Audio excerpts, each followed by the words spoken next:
मैं बात कराची के एक ख़ास सेगमेंट की करने जा रहा हूँ, जिसके बारे में आप जो कराची आइटे वो तो रोज़ देखते तो होंगे, लेकिन उनको पता नहीं होगा कि किस कंपनी का और कितना प्रॉफिटेबल बिजनेस है। कराची की चाटू कंपनी के नाम से बिजनेस है, और चाटू कंपनी कराची में पार्किंग के नाम का एक सेक्शन है उनका, जिससे महाना तकरीबन आप हैरान होंगे 8 अरब रुपए कमा रही है। किस तरह कमा रही है मैं हवा में बात नहीं कर रहा, मैं आपको कैलकुलेट करके बताता हूँ। थोड़ा सा आपको फ्लैशबैक में ले जाते हैं कराची के बारे में। और एक ज़माने में आपको पता होगा मिनी बसेस और कोचेस का कराची में एक नेटवर्क था। 12,000 बसेस 267 मुख्तलिफ रूट्स पर कराची में चला करती थी।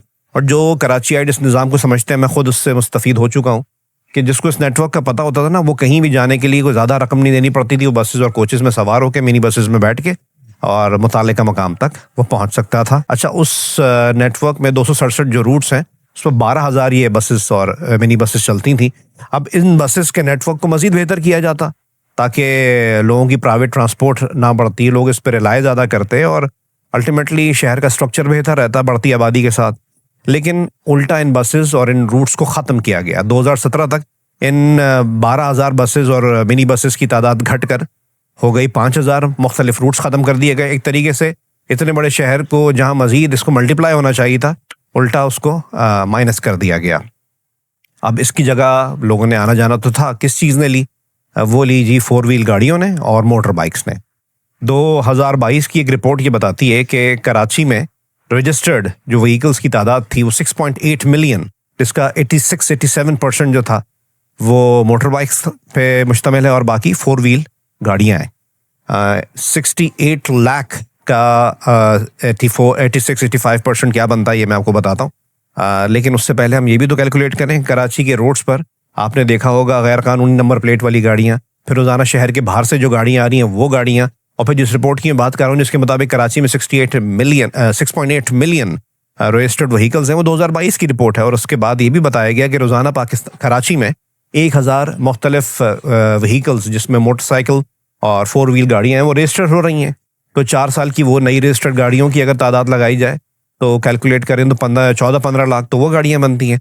फिर जो सिस्टम में नहीं आ पा रही हैं, जो गैर कानूनी के नंबर प्लेट वाली गाड़ियाँ, या रोज़ाना लोग बाहर के शहर से आ रहे हैं, Pindi number plate, Lahore number plate, बाकी number plates, Quetta number plate की जो गाड़ियाँ आ रही हैं, उनकी तादाद अगर लगाई जाए तो एक अंदाज़ा ये है कि कराची के इस वक्त मुख्तलिफ रोड्स पर 90 लाख गाड़ियाँ, जिसमें मोटरसाइकिल और 4 व्हील गाड़ियाँ शामिल हैं, वो दंदना रही हैं।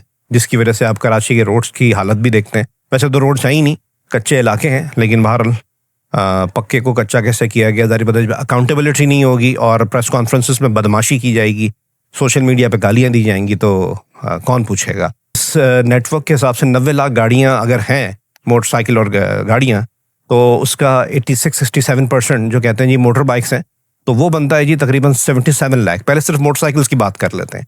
मोटरसाइकिल्स अगर 77 लाख हैं, इसमें से अब आप कहेंगे जी तमाम मोटरसाइकिल तो रोज़ाना घरों से नहीं निकलती। हालांकि आप किसी भी घर के मॉडल को देख लें, रोज़ाना उनके घर से तमाम मोटरसाइकिल ही निकलती हैं। वो कहीं ना कहीं तो पार्क होती होंगी, पासपोर्ट ऑफिस, नादरा ऑफिस, किसी दफ्तर के बाहर, किसी दफ्तर के नीचे, किसी मार्केट में, किसी भी वजह से कहीं ना कहीं तो पार्क होती होंगी। और कराची में एक मोटर बाइक की जो पार्किंग फ़ी है वो 50 रुपये फ़ी बाइक तो ली जाती है। अब आप ये भी सोच रहे होंगे कि कैसा सहाफ़ी है कि इसको ये नहीं पता कि जी मेयर साहब ने तो पार्किंग फ्री कर दी है, पार्किंग के चार्जेस हटा दिए हैं।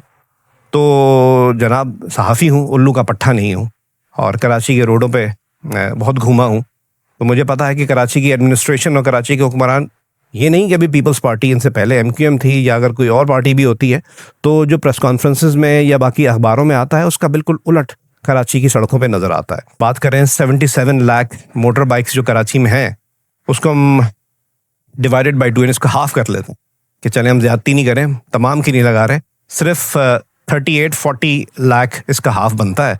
उसको हम अगर कैलकुलेट करें 50 रुपीज़ की एक पर्ची रोज़ाना, तो उस हिसाब से सिर्फ मोटर बाइक्स की रोज़ाना की पार्किंग फ़ी की मद में जो चाटू कंपनी को फ़ायदा हो रहा है वो हो रहा है जनाब सिर्फ और सिर्फ 20 करोड़ रुपए। यानी कि आप 40 लाख बाइक्स को मल्टीप्लाई कर लें 50 से, आपका जो फिगर आएगा वो आएगा जी 20 करोड़ रुपए, जो डेफिनेटली ज़्यादा नहीं है।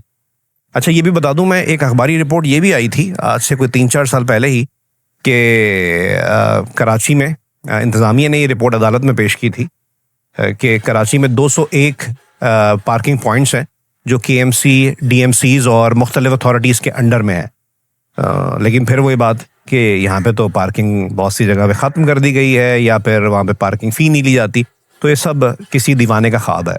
बहरहाल अब बात कर लेते हैं गाड़ियों की। गाड़ियों 90 लाख अगर टोटल व्हीकल्स उसमें थे, 13-14% अगर गाड़ियाँ हैं तो गाड़ियों की तादाद बनती है तकरीबन 13 लाख गाड़ियाँ। अब एक गाड़ी की, जो कराची में लोग गाड़ियाँ पार्क करते हैं उनको अंदाज़ा होगा 100 रुपये तो बदमाशी टैक्स जो पार्किंग फ़ी ली जाती है। वैसे मैं इसके साथ ये भी बोल दूं कि हम कराची वालों को भी तमीज़ नहीं है, अगर ये पार्किंग के लिए बाकायदा जगह ना हो, गो के यहाँ पे गुंडा टैक्स लिया जा रहा है, लेकिन अगर ना हो तो हम लोगों को पार्क करने की भी तमीज़ नहीं है, इसमें कोई शक नहीं है। जहाँ इंतज़ामिया की गफलत है, हमारे लोग भी वेल कल्चर्ड नहीं है, या मैं तो कहूँगा बिल्कुल भी समझ नहीं है बहुत से लोगों को।